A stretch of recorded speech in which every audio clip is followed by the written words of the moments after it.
حضرت امام حسین رضی اللہ تعالی عنہ کی ذہانت۔ ایک شخص نے کرسی پر بیٹھ کر نہایت گھمنڈ کے ساتھ یہ اعلان کیا کہ فرش سے عرش تک جس چیز کے بارے میں تم لوگ چاہو مجھ سے پوچھ لو۔ اتفاق سے وہاں سے حضرت امام حسین رضی اللہ تعالی عنہ کا گزر ہوا تو آپ رضی اللہ تعالی عنہ نے اس کا غرور توڑنے کے لیے فرمایا، اچھا یہ بتا، تیری داڑھی میں جو بال ہیں وہ طاق ہے یا جفت؟ وہ آدمی لاجواب ہو کر خاموش ہو گیا۔ پھر لوگوں نے دریافت کیا کہ اے امام رضی اللہ تعالیٰ عنہ، آپ ارشاد فرمائیے۔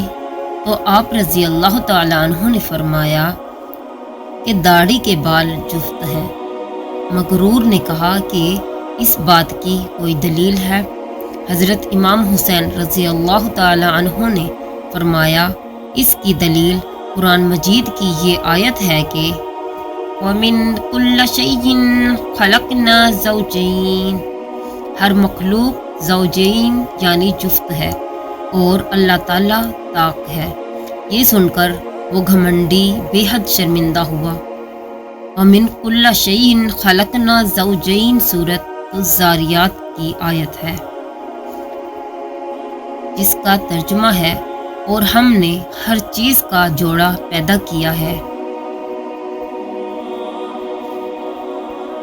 آخر میں آپ سب سے گزارش ہے، پلیز میرے چینل کو سبسکرائب کر دیں۔ جزاک اللہ۔